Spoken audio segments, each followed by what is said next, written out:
हिमाचल प्रदेश विधानसभा के शीत सत्र के दूसरे दिन कार्यवाही शुरू होने से पूर्व भाजपा विधायकों ने विधानसभा परिसर में जोरदार प्रदर्शन किया। नेता प्रतिपक्ष जयराम ठाकुर की अगुवाई में भाजपा विधायकों ने हाथों में तख्तियां लेकर सरकार के खिलाफ नारेबाजी की।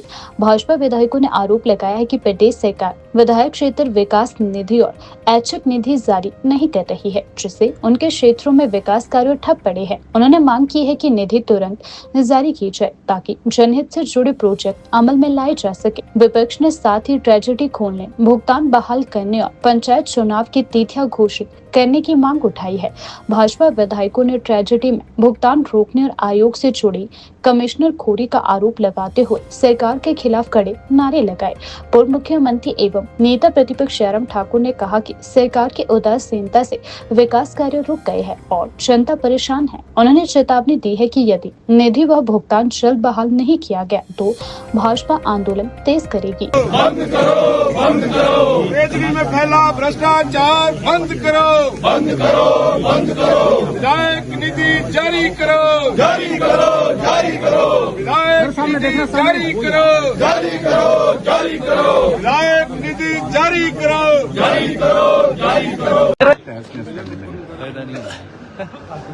एक पंचायत के चुनाव को स्थगित करने के लिए ऐसे तर्क दिए जा रहे हैं जिनका कोई औचित्य नहीं। डिजास्टर एक्ट का हवाला दिया जा रहा है।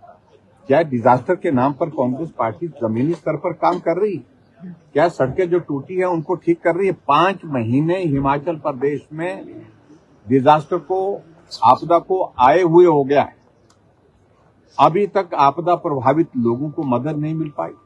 अभी तक आपदा प्रभावित इलाके में जो डैमेजेस हुए हैं वो रिस्टोर करने की प्रक्रिया शुरू नहीं हो पाई।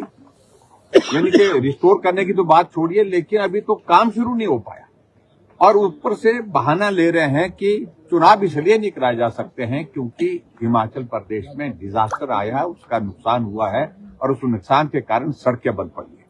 मंत्री बोलते हैं 12 सड़कें बंद हैं हिमाचल प्रदेश में कुल, और मुख्यमंत्री कहते हैं बहुत सारी सड़कें जो है अभी तक अवरुद्ध पड़ी। तो इसलिए कोई तालमेल जो है सरकार में मंत्रियों का, मुख्यमंत्री का आपस में है ही। और दूसरी बात, जो इम्पोर्टेंट बात जो है, इसलिए हमने कहा कि अब कम से कम संवैधानिक व्यवस्थाओं को इस प्रकार से बर्बाद नहीं होने देंगे। पंचायत के चुनाव समय पर कराएंगे, और समय पर इसलिए नहीं करा रहे हैं क्योंकि उनको मालूम पड़ रहा है परिणाम आएगा, हारेंगे, बुरी तरह से हारेंगे। इस डर के मारे वो चुनाव स्थगित करने की कोशिश करेंगे। चर्चा विधानसभा के अंदर नियम 67 के अंतर्गत सारा काम रोक करके हो रही है, लेकिन मुख्यमंत्री हाउस में नहीं बैठते। कहां बैठते हैं? एक तरफ से कहते हैं कि हमने जो है इतिहास का सबसे लंबा सत्र विधानसभा का शीतकालीन सत्र धर्मशाला में रखा है। तो उस सत्र में मुख्यमंत्री को जिनको जवाब देना है सारे विषय को लेकर, क्योंकि इसका जवाब जो है पंचायती राज मंत्री नहीं दे सकता है, इसका जवाब यूडी मिनिस्टर भी नहीं दे सकता, क्योंकि 2 डिपार्टमेंट है, नगर परिषदें भी है, नगर पंचायतें भी है, पंचायतें भी। जवाब किसको देना है? मुख्यमंत्री को देना है, क्योंकि चुनाव उनके पास, अपने पास शायद है। तो ऐसी सूरत में मुख्यमंत्री की प्रेजेंस भी कितना लाइटली और कितना जो है गंभीरता सरकार ने सारी चीज को लेकर के आपके सामने सारी चीजें हैं। तो इसलिए हम ये कह रहे हैं, हम अपना पक्ष रख रहे हैं, हम कह रहे हैं चुनाव कराएंगे।